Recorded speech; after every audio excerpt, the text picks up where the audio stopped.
Now, bitch, I do now.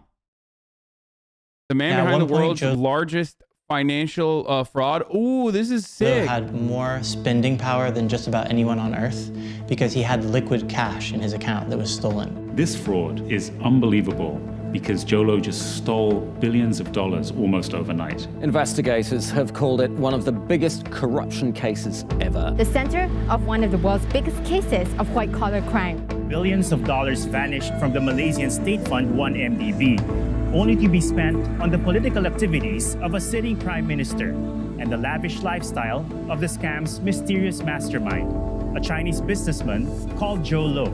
He went on this kind of global spending spree. He would go and just drop millions of dollars in nightclubs and bars. As a lot of you in this room know, I like to plan my evenings and make sure that I always go to the best parties. Gambling and women. He had a private plane that he flew constantly around the world. Luxury yachts and homes in the Hamptons. The quantum of the money that was stolen is so huge it makes previous frauds look almost pedestrian by comparison. I'm Bradley Hope, and I'm an investigative journalist and the co-author of Billion Dollar Whale. I'm Tom Wright, co-author of Billion Dollar Whale. So a few years ago, I was working for the Wall Street Journal in 2015.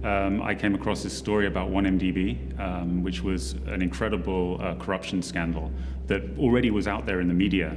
And we really dug in and we wrote a story, a front page story, about how Najib, the then Prime Minister of Malaysia, had used this fund as a slush fund for his political ambitions. I was relatively new at the Wall Street Journal, and they had assigned me to a pretty intense financial beat.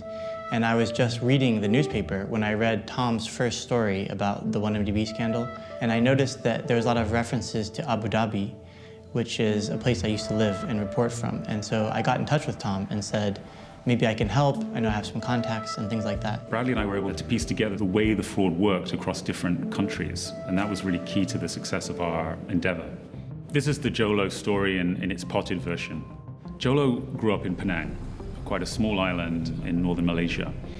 And he was from a sort of, well-to-do family. So he went to all these fancy schools like Harrow outside London and Wharton, and he was always kind of seemingly among the rich kids, but he wasn't truly rich like some of these other guys that were there. And that was what made this whole thing possible, is the sort of these close relationships he forged. The key to Jolo's fraud is that he's able to network better than almost anyone else, any other fraudster in history. The fact that there's so many thinkers, connectors, and social entrepreneurs in one room truly motivates me. When Jolo was studying in England at Harrow, he became friendly with a guy called Riza Aziz, who was Najib's stepson. He got in with the family of Najib Razak, who eventually became the prime minister. And then on the other hand is his wife, who's called Rasma Mansour, and she was almost your picture-perfect wife of a kleptocrat kind of figure. She was addicted to spending, had just enormous amounts of jewelry in her house, even before they reached their peak of the 1MDB spending. She couldn't wear a lot of that stuff in public because it was actually too ostentatious. Jolo understood that if he could get powerful people, prime ministers in different countries, leaders of different countries, to back what he was doing, then he could become extremely powerful. At his peak, Jolo really wanted to kind of have this image around himself as this major businessman who has this family kind of company, family fortune behind a company. And they created this video for the company was called Jinwell Capital. It's just like a multi-million-dollar kind of promo video that is really just shows how he could use all of his connections to kind of bolster his image. It is about how each deal changes a community, a country, and the world. And he realized that there was so much money sloshing around in the world, especially state money, which is managed by sovereign wealth funds. So he persuaded Prime Minister Najib to set up a fund to ape what they were doing in the Middle East, and they called it 1MDB. And Najib knew that it was a slush fund, that he was using it to fund his political ambitions, but he didn't know how much money Jolo was taking out. And he gave Jolo carte blanche to do what he wanted with the fund. At first, they borrowed from local banks in Malaysia, but they quickly kind of hit a ceiling for how much they could borrow in that manner. And they also needed the imprimatur of a big, powerful Wall Street bank to make them look legitimate. And who better than Goldman Sachs, which is obviously the most powerful and well-known Wall Street bank in the world, right? So then they decided to kind of graduate to the next level of borrowing, which was they issued a bond globally, and Goldman Sachs sold that bond to investors. The way the scam worked was they would pretend to do deals between 1MDB and a fund in the Middle East. And really the money would just get stolen. So when he suddenly had all this money, that was stolen money from 1MDB, he went on this kind of global spending spree. He had a private plane that he flew constantly around the world. And they went on a multi-year bacchanal of spending on, gambling and women, luxury yachts and homes in the Hamptons and East and West Coast and all of that kind of stuff. He bought a big hotel in Beverly Hills, and then as soon as he kind of got the bug of being in Los Angeles, he wanted to become a filmmaker, a film financier. It happened that the son-in-law of the Prime Minister of Malaysia was also a big film buff. They got to know that Leonardo DiCaprio and Martin Scorsese wanted to make a film about the Wolf of Wall Street, Jordan Belfort, the famous scammer. But they couldn't get any studio to give them the money because it was a huge budget, like $100 million. Joe Low stole money to make the Wolf of Wall Street film. And for Joe Low, this was a huge step into Hollywood, and he became a major figure. One of the best ways to kind of sum up Joe Low's spending was he would have these ideas like, I'm gonna experience New Year's twice. He went to Sydney on a 747 with a plane full of celebrities. They experienced it, and then they went back to Las Vegas and they did it all again. So the story really broke in 2015. That's when things really started to come out. Najib was ousted, and he even tried to leave the country with his wife, and they stopped him at the airport. He claimed he was just going to play golf in another country to relax after he lost the election. They found all this money in his house, tens of millions of dollars of cash, just like in his house, alongside endless amounts of jewelry, handbags, sunglasses, tiaras. And he was charged with multiple crimes. His wife was charged, many members of the family and other people were charged. Najib denied it. He said that the Wall Street Journal, where I used to work, which broke this story, was, that we were liars, that we were working for the Malaysian opposition, all these kinds of things that they said about us. He was convicted, and now he's appealing. But in the meantime, he's actually still part of the representative arm of the government.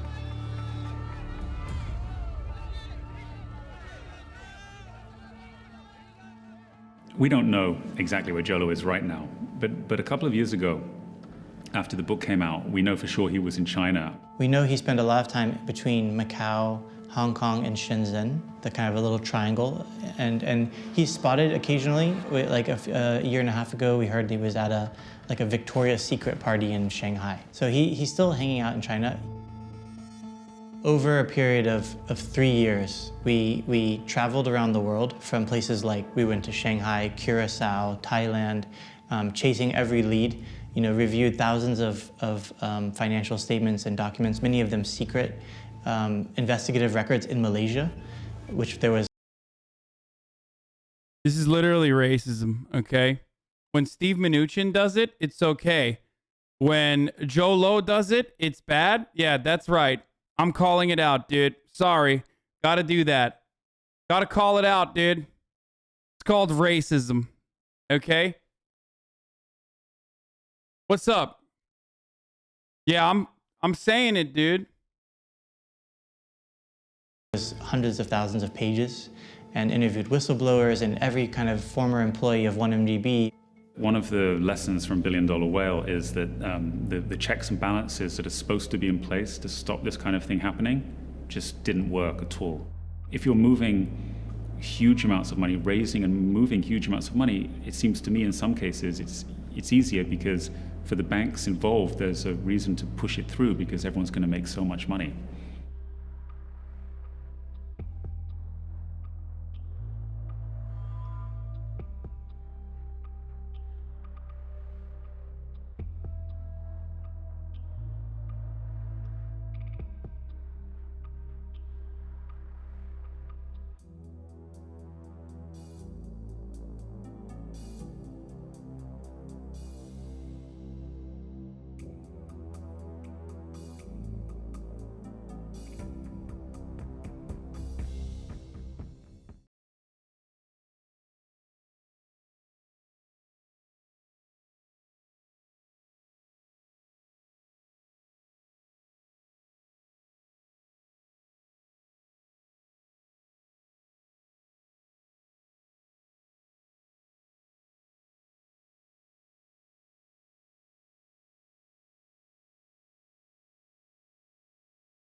Cooking setup when? Dude, we're literally working on it. Shut the fuck up.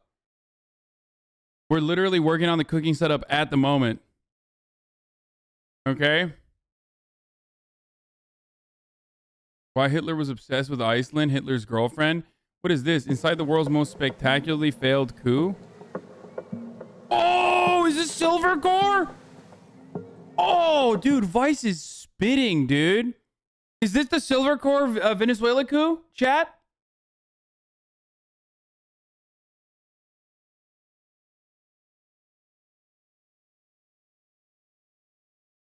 Oh, come on, dude. Oh, this is fucking fire. Enterprise, a dictatorship, an authoritarian regime. This is fuego.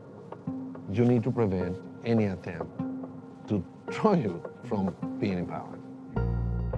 J.J. Rendon is a fervent anti-communist and political. Yeah, I wonder what he does. Fucking CIA, fixer. Dude. He's worked to Vice is so CIA, it's not even funny. Holy shit. Influence Latin American politics for decades. So, how long have you been trying to overthrow the Venezuelan government? Depends on what you call overthrow, but we were fighting for 98. It's 23 years of that. And do they consider you their enemy? They recognize me as an enemy of whatever they call the state, because there is no difference in Venezuela between party, state, and criminal enterprise today. One of his last jobs was working for one Venezuelan president to overthrow the other Venezuelan president. Operation Gideon, a coup attempt launched from Colombia in May 2020 to overthrow Venezuela's socialist government, took 3 ex-Green Berets, 60 soldiers, and months of planning.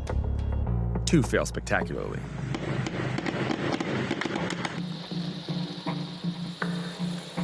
Operation Gideon was over before the 2 boats even hit Venezuela's shore. The government had detained 2 former U.S. Special Forces soldiers. They're accused of being involved in a bizarre and failed plot to overthrow the country's president, Nicolás Maduro. When the dust settled, at least 6 of the soldiers were dead and dozens were detained, including the 2 Americans recruited for the job, Luke Denman and Aaron Berry, both on their first ever private military contract. And at the center of this doomed enterprise was a Canadian-American mercenary who turned to social media, choosing to tweet this video about the mission, even as it was falling apart. Our men are continuing to fight right now. Our units have been activated in the south, west, and east of Venezuela. The video went viral. This is a story of how modern geopolitics unfold. Shadowy mercenaries, fumbling leaders, and Twitter. Venezuela is a sovereign country. We have articles in the Constitution that says that is not a right, a duty of any Venezuelan with or without power to do whatever necessary, doesn't have any limitation, to overthrow any dictatorship, tyranny, government, oppressors, to regain the rule of law, the Constitution, and democracy. So we have a mandate from the Constitution, not even from the president. To be clear, when you're saying the president, you're referring to Juan Guaido. Sure, the only president that we have. We have a tyrant and a president. Nicolás Maduro is the sitting president of Venezuela. But after years of civil unrest, food shortages, and crushing sanctions, in winter 2019, young charismatic politician Juan Guaido was named president by Venezuela's National Assembly. Gustavo Tarre, representante especial de la, está llegando a la OEA para ser reconocido por todo el sistema. The international community, including the Trump administration, quickly recognized his presidency. Joining us in the gallery is the true and legitimate president of Venezuela, Juan Guaido. Guaido called for mass protests and high-level military defections to overthrow Maduro. Estaremos en las calles. Nos vemos en las calles. It didn't work, because Maduro held onto control of the military and the security forces. A formal body was created by Venezuelan opposition called the Strategic Committee to investigate ways of ousting Maduro.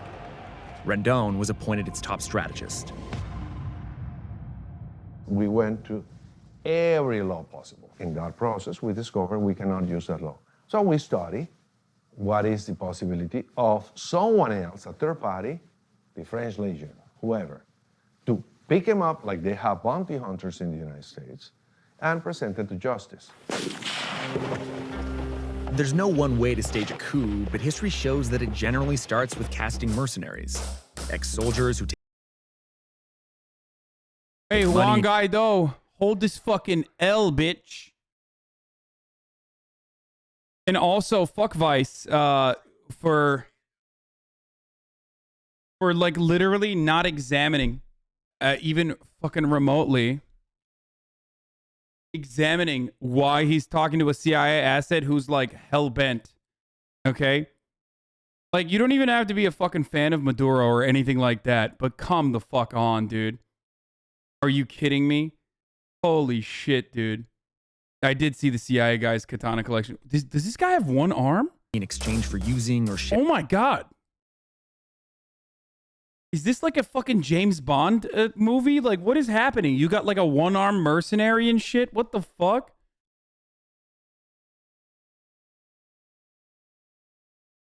Insanity. What is happening right now? I mean, dude, you're being ableist right now.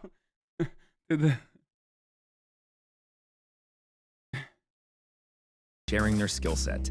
Rendon was introduced to this guy, Jordan Gaudreau, a decorated ex-Green Beret and the owner of Florida-based private military contractor, Silvercorp. I can say I liked the guy in the beginning. He was clever, educated, on time.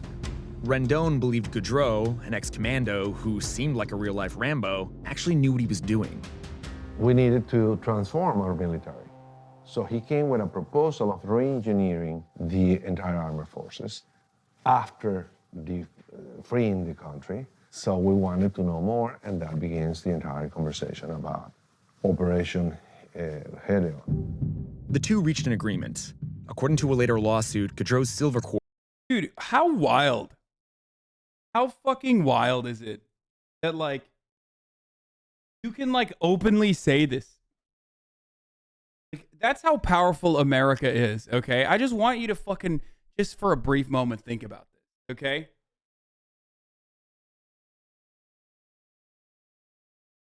America is so fucking powerful that they can just literally be like, yeah, of course we're gonna fucking coup d'etat. Like, what do you mean? Also, again, even the most lib, this is why I say there's always bipartisan consensus on this stuff, right? Like, even the most, like, lib outlet like Vice, okay, they're super lib, right? They're libbed up. Don't even ask questions about, like, don't even think about why, like, there's bipartisan consensus on, you know, doing a fucking coup d'etat and inserting Juan Guaido in a position of power as, like, the true leader of the country. Also, wonderful to think about. Another wonderful thing to think about right now is that, like, he's, like, Juan Guaido is still alive. You know what I mean? It's not like you're 5 minutes in. No, I'm sorry, dude. Like, even the fact that they're talking to this dude without, like, any sort of criticism attached to it is fucking silly as shit to me. I'm sorry. Like, this is gonna turn around and be like, I bet you, maybe I'm wrong. Maybe I'm wrong. But I feel like this conversation is going to turn around to, like, how ill-equipped the CIA was with their contracted help because of Donald Trump, like, undermining and underfunding the CIA or some shit. At most, that's, like, the most lib criticism you can fucking apply to American intervention nowadays. It's so, I mean, that's, by the way, you're saying, oh my God, true. It's not just me. Chris Coons literally said that publicly. He said, we tried to do a soft coup in Venezuela and we couldn't do it because Donald Trump has undermined our State Department and its awesome powers that it once had. Okay? So, sorry, but this shit is fucking insane to me. Or not Chris Coons, Chris Murphy. Sorry. That's wild, dude. Stood to gain a $1.5 million retainer and, if the coup worked, over $200 million backed by Venezuelan oil. There was some awareness that Jordan Gaudreau had planned to undertake some sort of offensive operation. A military action, let's call it. Military action. overthrow, kill, capture. We didn't get into the specifics at that moment. But before any military action, Gaudreau needed troops and the right personnel to train them. So he brought in his former brothers-in-arms, 2 more ex-Green Berets, Luke Denman and Aaron Berry. I always would say to him, dude, clear and present danger. If you don't have that U.S. flag on your shoulder, they don't have responsibility for you. The reason they're hiring you is because you're deniable. This is Mark Denman, brother of Luke, who's languishing in a Venezuelan jail at this very moment. Since he left Special Forces, he's always getting offers from, we'll be on a hunting trip, and guys will talk about how much money they made doing contracting. Mercenary work. Contracting work, sure. So for 7 years, since he left the military, he's never accepted any of these offers. So now he tells me he's in Colombia, and I immediately kind of heavy sigh, what are you doing, man? Then he goes on to start talking about it and how meaningful it is, and it's the most important thing he's done in his life, and he's doing things that really make a difference. So he's texting you. Sorry, bitch. Should have assassinated the Haitian president instead. Seems like that was a easier contract that they took, allegedly. In 2020 at this point, right? Yeah, he's texting me from Colombia. And he's saying he's involved in an operation. He's a gig economy worker, dude. He didn't call it an operation. He just says he's down there training Colombians. And I said, my response was, who are you doing this for? He says it's a private contract sanctioned by the U.S. government, hired by the president of, the rightful president, I don't remember the exact phrasing he used, but the rightful president of Venezuela. And so he from what you're gathering, he thinks this is completely backed yes, by the Trump this is a administration. U.S. operation. Do you think America would ever allow? Do you think America would ever allow, like, another politician to fucking contract hitmen to kill, like, the current president? What do you think would happen?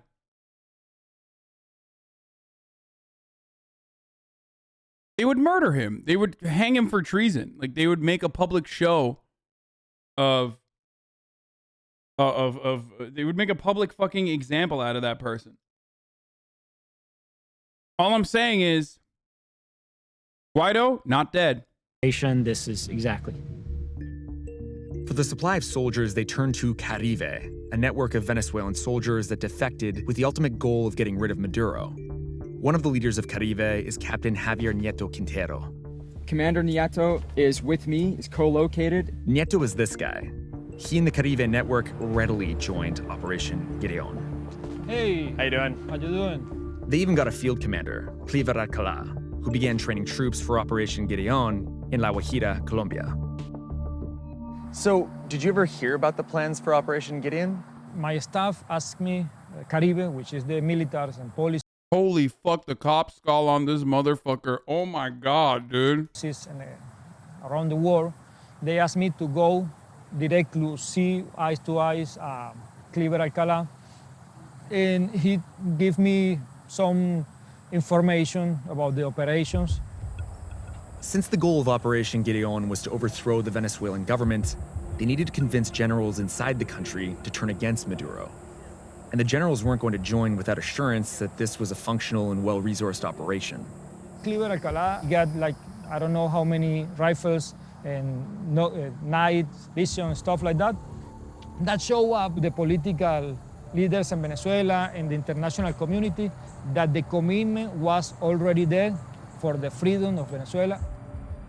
Totally. Primero, mi impresión de conseguirme algo totalmente diferente a lo que uno se imagina que es una operación. Todos los muchachos, la gran mayoría, practicaban con armas de madera. A source with intimate knowledge of the inner workings of Operation Gideon provided these exclusive videos to Vice News. Yo cuando llegué allá yo pensé que iba a haber armas, iba a haber equipos.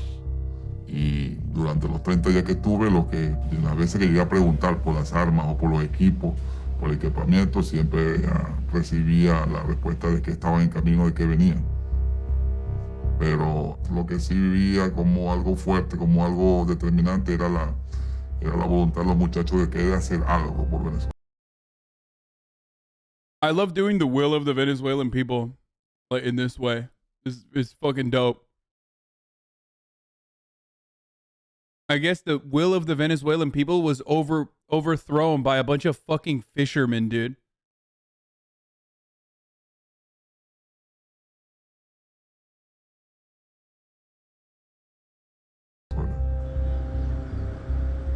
empecé como sargento segundo de la Guardia Nacional, componente de la Fuerza Armada. Roberto joined Operation Gideon after he defected from the Venezuelan military in 2019. No salimos de Venezuela, como dicen ellos, que somos unos traidores, no. Salimos para tomar acciones contra la dictadura. Roberto was one of more than 60 men who trained for Operation Gideon. Why are they hiding his fucking voice if they showed his face? I'm so confused. Which primarily took place not in an obscure, remote location, but in the city of Riohacha, and in plain sight. Estamos en una casa particular. Ahí convivimos 20 compañeros. What was a normal day inside this house? What did you do?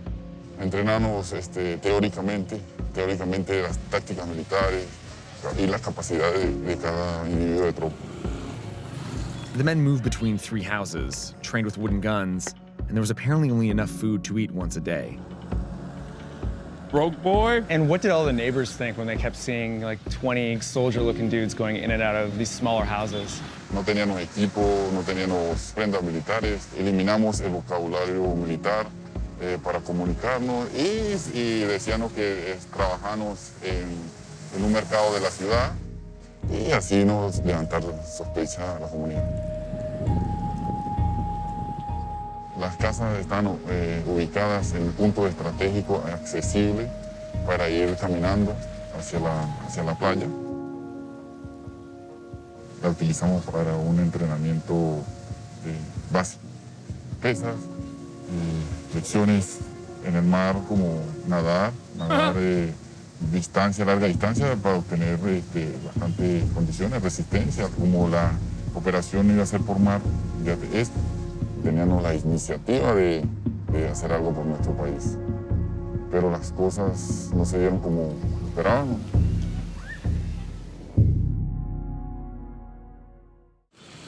Homies were just chilling, dude. They were just fucking straight chilling, bro. They were just having a little vacay. No tenían un apoyo completo para lo que se estaban preparando, ni en la parte alimentaria, ni en la parte social, inclusive hasta económica, porque todos tenían familia, todos tenían problemas. De verdad que fue trágico y realmente creo que eso fue otro de los factores que determinó que esa operación. Bro, how can anyone? You have to be like completely fucking blinded by American exceptionalism if you watch this and not even come out of this thinking like, okay, shit is fucked up. Like it maybe the will of the Venezuelan people wasn't I don't know, doing a fucking coup d'etat and you know, putting Guaido in a position of power. Tuviese ese final. Tú no puedes tener a alguien preparado para una actividad de esas si tiene la cabeza en otro lado. Roberto says Jordan Goudreau, the supposed leader, was mostly absent during the training. What do you think about that guy? Él impartía conocimientos, tácticas militares por la experiencia, pero no era un líder para nosotros. No interactuamos con él, que normalmente compartimos todo el tiempo fue con Luke y Aaron. Goudreau believed he had the backing of the U.S. government. But, at least publicly, then or since, the U.S. wasn't backing Operation Gideon. Oh, no one was. No. Even the contract with baby. Rendon had been supposedly canceled months earlier. Oh. So, throughout this, Jordan Goudreau is claiming that the U.S. government is backing this operation. Yes. And Juan Guaido, throughout this entire process, doesn't go to the U.S. government and try to vet that piece of information? No, because we didn't know it was true or not. The only thing that was concerned for us was the backers. The contract specifically said that if you don't bring the backers, the contract is null and void. So he didn't bring the backers, we didn't pay the money, the contract became null and void. But then more signs of the mission falling apart emerged. In late March 2020, Alcalá turned himself in to U.S. authorities after being indicted on drug trafficking charges, leaving the mission without its commander. When the Cleaver Alcalá got in prison, he called me, by the way. Nieto, this is impossible. After that, I lose my hope. Get fucked. This operation. And that wasn't the only problem. Just a month before the operation, Maduro's number 2 person, Diosdado Cabello, actually went on Venezuelan national TV and detailed how they had explicit information on the mission. Aquí 3 en el escenario de Estados Unidos: Jordan, look y act. Not an ideal development for a clandestine coup attempt. La información que llegó a tener el régimen acerca de la operación vino primero que todo por la detención This is the de, best thing una, Trump de did, uno by de the los way. muchachos que fue a Venezuela a visitar a su familia. El nickname era el Búho, era un capitán del ejército. Y por supuesto, al tenerlo detenido, al apresarlo, bajo torturas, me imagino, como siempre, le sacaron toda la información. Y dio la información de algunos nombres, ubicaciones, posiciones. A partir de ese día se comenzó a robar. Didn't they also try to fucking kill him? Try to kill Maduro with a drone? Like a UAV drone, though? Not like a fucking drone? Where they try to, like, explode, like, one of those, like, little fucking drones near him? Wasn't that something that fucking happened, too? Am I misremembering? It was, like, one of those, like, little baby drones that they, like, had, like, some explosives attached to it. Dude, they tried the wackest shit, dude. It literally... They blew it up near him, but the goal wasn't assassination. What are you, in the fucking CIA? Should I root for Maduro or Guaido? You should root for the Venezuelan people, okay? And what I personally believe, despite Maduro being not great and overall bad, is that what's best for... The unfortunate reality is, what's best for the fucking Venezuelan people is not a guy who literally runs around as a Western puppet, going to all the fucking regional leaders and turning around and being like, actually, immediately, I'm going to privatize the fucking oil fields once again. Please, let me be president. Like, you had a fucking constitutional power afforded to you, and instead of running re-elections immediately, you fucking just didn't do shit. You literally didn't do shit. You just went to America, hung out with fucking Nancy Pelosi and Donald Trump. Maduro, on the other hand, unironically did say, I'm willing and able to fucking do another re-election if you guys want it. Okay? It's a situation where you're stuck with like one guy who's bad and one guy who's even fucking worse. Okay? That's just how it fucking works. It's always the case. Like, there's never a country, though, on this fucking planet that has ever been better off as a consequence of an American fucking coup. Okay? Todo. Yo dije, esto se cayó porque este lo va a decir todo. Y sin embargo, la operación continuó. As the day of the launch approached, the new commander upped the training, and the men went outside the city into the desert. Esos 40 días en el desierto lo llamamos nosotros como algo bíblico. Duramos bajo la clandestinidad, el sol muy fuerte, la sequía. No podía fracasar la misión, no podíamos desistir del lugar porque ya habíamos recorrido bastante trayecto para llegar hasta allá, hasta que se llegó el día.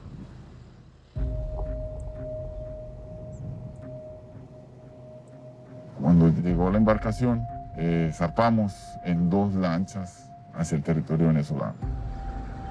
Oh, Salimos de noche para no ser detectados. Within hours of launching, the boats lost contact with each other, and the first boat was intercepted by the Venezuelan military, and several of the Operation Gideon's soldiers were killed.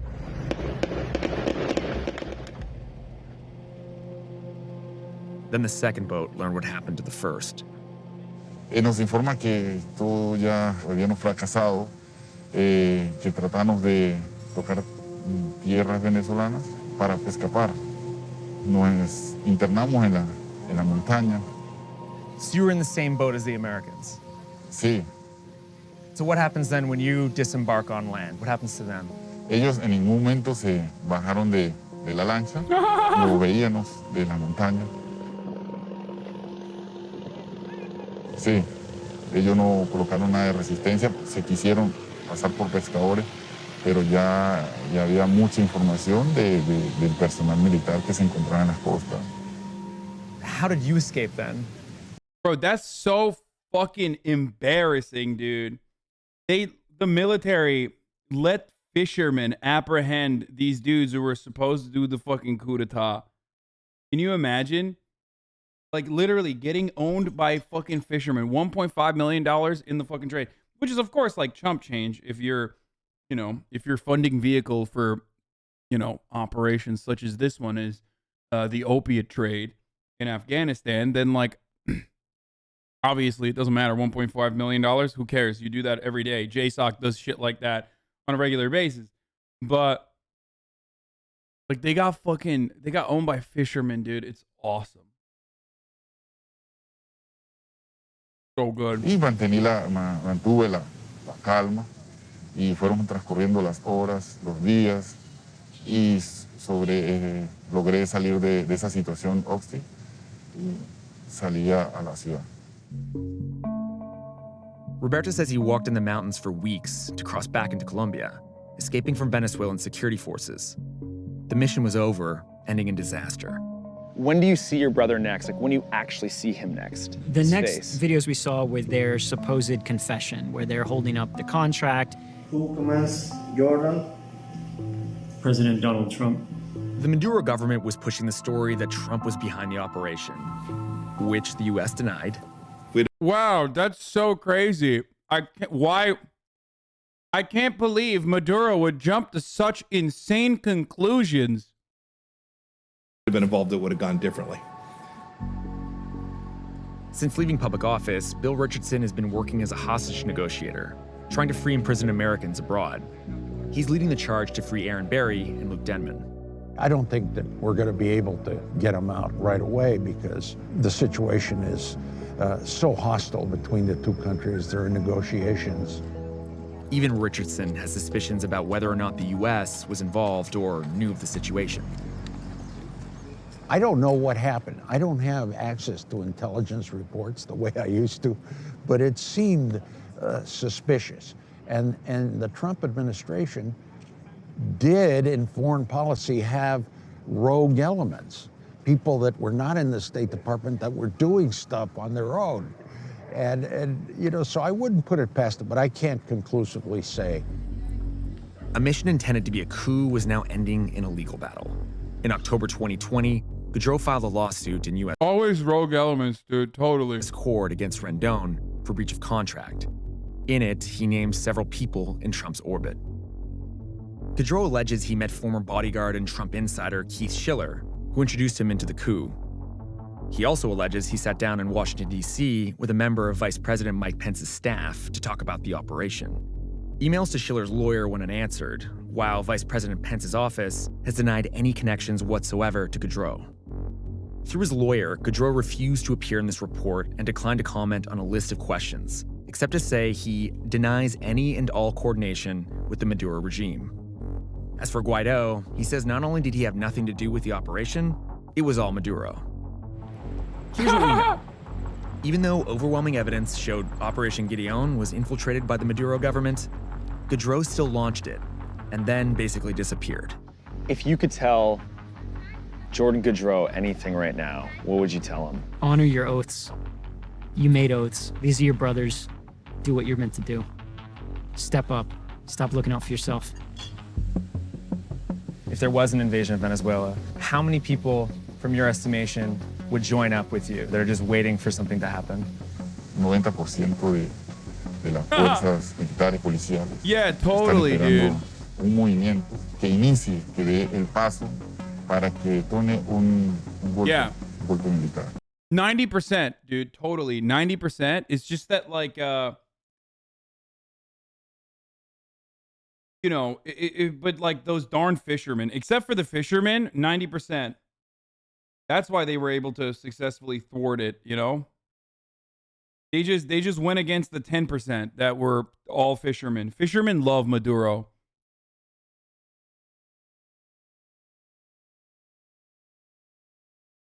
Bro, these guys, 90% of the forces and the police, yeah, it's fucking bullshit, dumbass. That's literally fucking bullshit. Yeah, 90% of the Colombian fucking police, which the American government funds, which is currently too busy beating the asses of every fucking Colombian in the country and torturing them. Maybe 90% of the Colombian police force, but not 90% of the fucking Venezuelan police force. It's fucking ridiculous, dude. You just literally that guy just made that shit up. And you're a dumbass who fucking bought it hook, line, and sinker because, you know, oh, it's a Venezuelan guy. Like, Americans are so fucking stupid. This is one of the things where, like, my international perspective does actually help. because I'm Turkish, so I don't see it from the same way that you do, where it's like, I understand that a different country has not a fucking monolith, but actually a complete, like, a group of individuals who have different fucking points of view. But you can't see that. You think like every Venezuelan is united, okay? This doesn't even mean that like Maduro is good or bad, by the way. That's not what I'm saying at all. But you motherfuckers unironically love thinking about it in a monolithic capacity. You're like, oh, every Venezuelan must hate Maduro. Every Venezuelan wants to do a coup d'etat. It's so stupid. Also, Vice is so fucking CIA. Holy shit, dude. This video is the absolute worst way to cover the story. It's like a laughable story, and yet you're still like trying to give it legs as best as possible. Jesus Christ, dude. Fuck me. Would you do this all again? Would you try to overthrow Maduro in another operation if you had the chance? Por los momentos, no le puedo responder esa respuesta. He's like, would you do a coup again? Come on. De seguir luchando por nuestro futuro, precisamente de nuestros hijos y la libertad de nuestro pueblo.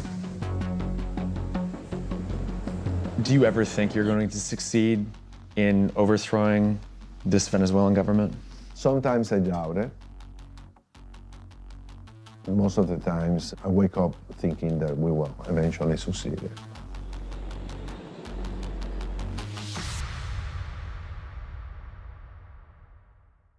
Bro, he's talking to this fucking dude. Like the dude is basically like talking about buying ice cream. How insane is that?